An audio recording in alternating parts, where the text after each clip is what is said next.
Water is life. Every human being needs it to survive. It falls freely from the sky, flows naturally in rivers, exists in underground aquifers that took millions of years to form. It should be abundant, accessible, and free. Instead, 2 billion people lack access to clean drinking water. 4 billion face severe water scarcity in the richest nation on earth. Cities like Flint, Michigan went years without safe tap water, while residents paid some of the highest water bills in the country. This isn't natural scarcity. This isn't climate change or population growth outpacing supply. This is engineered scarcity, created by a small group of corporations that have systematically seized control of humanity's most essential resource. Four companies control the majority of the world's bottled water market. The same financial networks control municipal water systems across 6 continents. They've turned water from a human right into a commodity, from a public good into private profit. But here's what they don't want you to understand. Water scarcity is artificial. The technology to provide clean water to every person on Earth exists right now. Desalination, atmospheric water generation, advanced filtration, all proven scalable technologies. The scarcity exists because abundance would destroy the business model. When people have free access to clean water, they don't buy bottled water at 10,000 times the cost of tap water.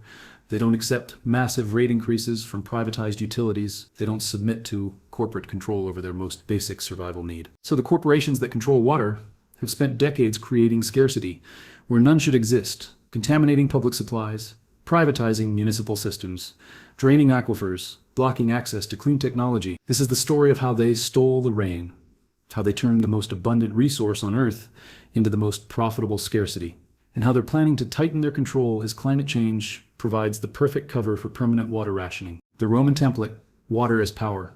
Rome understood water is power. The empire's expansion followed water sources, its control mechanisms centered on water distribution. Its collapse began when water systems failed. Roman aqueducts weren't just engineering marvels, they were control systems. The empire provided water to cities that submitted to Roman authority. Cities that resisted found their water supplies cut off or contaminated. Within Roman cities, water access determined social hierarchy. The wealthy received direct connections to their homes. The middle class used public fountains. Slaves and the poor carried water from designated sources. Water wasn't free, even in ancient Rome. Citizens paid taxes specifically for water infrastructure, but the system was public, accountable, and designed to serve the population rather than extract profit. The Roman model established the template that modern water corporations would later perfect: control the supply, control the population. But Rome's system had a fatal flaw from a control perspective. The infrastructure was public. Citizens understood that their taxes funded the aqueducts. When the system failed, they knew who was responsible. Modern water control is more sophisticated. It hides behind corporate structures, regulatory capture, and financial complexity that makes accountability impossible. The London cholera lesson. London, 1854. Cholera outbreak kills 616 people in 10 days. The medical establishment blames bad air and moral decay. But Dr. John Snow maps the deaths and discovers they cluster around a single water pump on Broad Street. Snow removes the pump handle. The outbreak ends immediately. This should have been a triumph for public health and scientific medicine. Instead, it became a lesson in how water crises create opportunities for private profit. The cholera outbreak terrifies London's wealthy residents. They demand immediate solutions. Private water companies offer to provide pure water delivered directly to homes at premium prices. These companies don't solve the contamination problem. They simply charge money to avoid it. The poor continue drinking contaminated water while the wealthy buy safety. But the real innovation comes from the companies that created the contamination. Several private water companies were dumping waste upstream from public water intakes, directly causing the cholera outbreak. The same companies that contaminated the water then sold clean water as the solution to the crisis they created. This becomes the blueprint for every subsequent water crisis. Create the problem, offer the solution, profit from both. The Nestle empire stealing the commons. 1866. Henry Nestle starts a company selling infant formula, a food business that gradually expands into chocolate, coffee, and other consumer products. By 1970, Nestle has become one of the world's largest food companies. But food has a problem from a profit perspective. It's regulated, competitive, and has limited markup potential. Water is different. Water has no substitutes. Demand is inelastic, and most importantly, water has been free throughout human history, creating unlimited profit potential for anyone who can claim ownership. Nestle begins acquiring water rights in the 1970s. Not to sell water, but to secure water for food production. But executives quickly realize that selling water is more profitable than using water to make food. The strategy is brilliant in its simplicity. Find communities with pristine water sources. Negotiate long-term extraction rights for minimal fees. Pump millions of gallons annually. sell it back to consumers at massive markups. But here's the key innovation that makes Nestlé's water empire possible. They don't buy water, they buy the rights to extract water from land they don't own, using infrastructure they don't build from aquifers they didn't create. In Michigan, Nestlé extracts 400 gallons per minute from public land. They pay $200 annually in permit fees. They sell that water for $7.50 per gallon to consumers, including residents of Michigan. The math is staggering. Nestlé pays $200 for water. They sell for $1.6 million. That's an 800,000% markup on a public resource. But Michigan is just one operation. Nestlé has similar arrangements in California, Florida, Maine, Pennsylvania, and dozens of other states. Globally, Nestlé operates water extraction facilities in over 30 countries. The privatization weapon, World Bank strategy. By 1990, Nestlé's water model is generating enormous profits. But it has limitations. Nestlé can only extract water where they can negotiate rights. Most municipal water systems remain public. The World Bank provides the solution. Beginning in the 1990s, World Bank loans to developing countries include conditions requiring water system privatization. The mechanism is sophisticated. The World Bank identifies countries with water infrastructure problems. They offer loans to improve the systems. But the loans come with structural adjustment requirements that force privatization. Countries that need water infrastructure improvements have no choice but to accept the conditions. The alternative is leaving their populations without clean water. But the privatization doesn't improve service. It extracts profit. Suez, Veolia, Thames Water, and other multinational corporations acquire the privatized systems. They immediately raise rates while reducing maintenance and expansion. The privatized systems serve wealthy areas while neglecting poor communities. Rural regions lose service entirely. Water access becomes determined by ability to pay rather than human need. Bolivia provides the perfect example of how privatization creates manufactured scarcity. The Bolivia Water War. Cochabamba, Bolivia. The World Bank makes water privatization a condition for debt relief. The Bolivian government signs a 40-year contract with Bechtel Corporation, giving them exclusive rights to all water in the region. Bechtel immediately raises water rates by 200%. Families earning $100 per month face water bills of $20. Many families' water costs exceed their food costs. But Bechtel doesn't just control municipal water.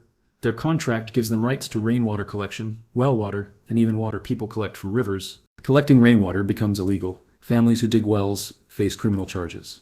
Anyone who doesn't pay Bechtel's rates loses access to water entirely. The result is predictable. Mass protest, strikes, and civil unrest. The water wars last for months. Police kill protesters demanding access to water. But the protests succeed. International attention forces Bechtel to abandon Bolivia. The water system returns to public control. Rates drop immediately. This should have ended water privatization globally. Instead, it taught water corporations how to avoid public opposition through more sophisticated control mechanisms. The Veolia strategy, regulatory capture. Veolia learns from Bechtel's failure. In Bolivia, direct corporate control creates political resistance. Better to control water systems through regulatory capture and financial complexity. Veolia develops a new model, public-private partnerships that maintain the appearance of public control, while ensuring private profit. Municipal governments retain ownership of water systems, but Veolia provides management, maintenance, and billing services through long-term contracts. The contracts are deliberately complex, hundreds of pages long, with performance metrics that favor Veolia. Municipal officials who don't understand water engineering sign agreements that lock communities into decades of high rates and poor service. But here's the sophisticated part. When water service fails, residents blame the municipal government, not Veolia. The corporate contractor remains invisible while extracting profit. Veolia now manages water systems for over 100 million people across 40 countries. Each contract generates steady revenue with minimal investment. Municipal governments bear the political costs, while Veolia collects the profits. The Flint disaster. Corporate accountability, elimination. Flint, Michigan demonstrates how financial complexity eliminates corporate accountability, even when water privatization creates humanitarian crisis. In 2011, Michigan appoints an emergency manager to control Flint's finances. The emergency manager switches Flint's water source from Detroit's system to the Flint River to reduce costs. The switch saves money, but creates a public health disaster. Flint River water corrodes pipes, leaching lead into drinking water. Children suffer permanent brain damage from lead exposure. But here's what most coverage misses. The emergency manager who made the decision came from a consulting firm with ties to water corporations. The engineering firm that recommended the switch has contracts with bottled water companies. When the crisis becomes public, residents have no legal recourse against the private entities that created the problem. The emergency manager claims immunity. The consulting firm claims they only provided advice. The engineering firm claims they followed regulations. Meanwhile, bottled water sales in Flint increase 1,000%. Nestle, Coca-Cola, and other water corporations profit from the crisis their partners created. The Flint model becomes the template for water privatization in America. Use financial crisis to justify emergency measures. Transfer control to private entities with no accountability. Profit from the disasters that result. The atmospheric water generation suppression. But water corporations face a technological threat that could make their scarcity model obsolete. Atmospheric water generation can produce clean drinking water from air humidity anywhere on Earth. The technology isn't new. Military units have used atmospheric water generators for decades. The equipment is reliable, scalable, and can provide limited clean water using only solar power. A single atmospheric water generator can produce 5,000 gallons per day from air alone. Installed in communities worldwide, these systems could provide clean water access to every human being at a cost of pennies per gallon. But atmospheric water generators threaten the entire water industry business model. If communities can produce their own clean water, they don't need corporate water services. So water corporations systematically suppress atmospheric water generation through regulatory barriers and patent acquisition. Zero Mass Water, one of the leading atmospheric water companies, raises $50 million in venture capital funding. But major investors in the funding round include companies with ties to traditional water corporations. Within 2 years, Zero Mass Water shifts focus from community-scale systems to high-end residential units that serve wealthy customers rather than addressing water scarcity. Other atmospheric water companies face similar patterns. Venture capital investment that redirects technology away from mass deployment toward niche applications. The smart water scam, digital control. As atmospheric water generation and other decentralized technologies threaten centralized water control, corporations develop digital systems that maintain control even when the technology changes. Smart water systems use digital meters, app-based billing, and algorithmic consumption management. Sold as efficiency improvements, these systems actually increase corporate control over water access. Smart meters can remotely shut off water service without human intervention. Algorithmic billing systems can adjust rates in real time based on demand. App-based interfaces can require subscription payments for basic water service. But the most sophisticated control mechanism is predictive shutoff algorithms. These systems use credit scores, payment history, and demographic data to identify customers likely to miss payments. Water service can be automatically terminated before bills are overdue. Smart water systems also enable dynamic pricing that adjusts costs based on demand, weather, time of day, and customer income levels. Water becomes like airline tickets. The same resource costs different amounts for different people at different times. Cisco, IBM, and other technology corporations partner with water utilities to deploy smart water systems globally. The technology creates continuous revenue streams from basic water service while eliminating customer service costs. The climate change opportunity. Climate change provides water corporations with the perfect justification for permanent scarcity management. Droughts, floods, and changing precipitation patterns create crises that require emergency measures. Those emergency measures always involve increased corporate control and reduced public access. California's drought response exemplifies the pattern. Instead of building desalination plants or atmospheric water systems that could provide unlimited clean water, the state implements rationing that reduces consumption while maintaining corporate profits. Residential customers face restrictions and penalties while agricultural corporations continue unlimited extraction. Nestle continues pumping millions of gallons from aquifers while residents face fines for watering lawns. The rationing creates artificial scarcity that justifies higher rates. And corporate water services, drought becomes a business opportunity rather than a crisis to solve. Cape Town, South Africa, provides an even clearer example facing day zero when municipal water supplies would run out. The city implements strict rationing and prepares to shut off water service entirely. But private water corporations offer subscription services that guarantee water access for customers who pay premium rates. The crisis creates a two-tiered system: public scarcity and private abundance. The investment network. Who controls water now? The same financial networks that control oil, food, and pharmaceuticals control water systems globally. BlackRock, Vanguard, and State Street own controlling stakes in Nestle, Veolia, Suez, American Waterworks, and other major water corporations. These asset managers also own shares in bottled water companies, water technology firms, and agricultural corporations that depend on water access. They profit from water scarcity and water solutions simultaneously. But the most sophisticated players profit from water futures trading. Water has become a commodity traded on financial markets like oil or gold. Investors can bet on water prices, weather patterns, and scarcity events. The Chicago Mercantile Exchange launches water futures trading in 2020, allowing investors to profit from water scarcity without owning any water infrastructure. Financial speculation increases water price volatility while transferring profits to Wall Street. The true solution: Decentralized abundance. The technology to provide clean water access to every person on Earth exists right now.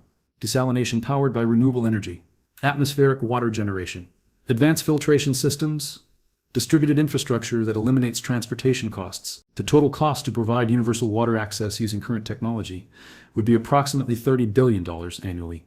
That's less than Americans spend on bottled water each year. But decentralized abundance threatens the business model that generates hundreds of billions in annual profits from artificial scarcity.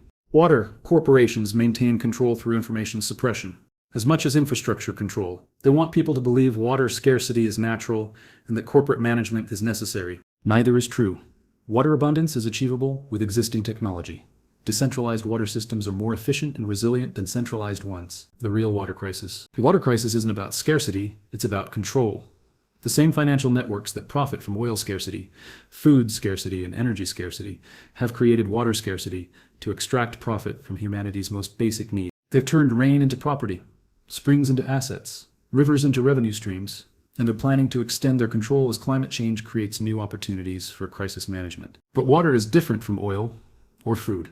It falls from the sky, it flows naturally, it can be generated from air. The technology for water abundance exists and can't be permanently suppressed.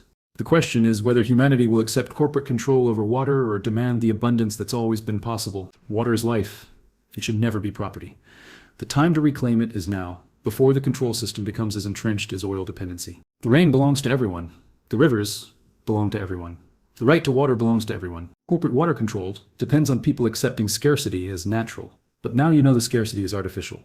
An artificial scarcity can be ended by human action. The corporations that stole the rain can be stopped, the water wars can be won, but only if enough people understand what they're fighting for. Water is life, not profit. The future of human civilization depends on keeping it that way.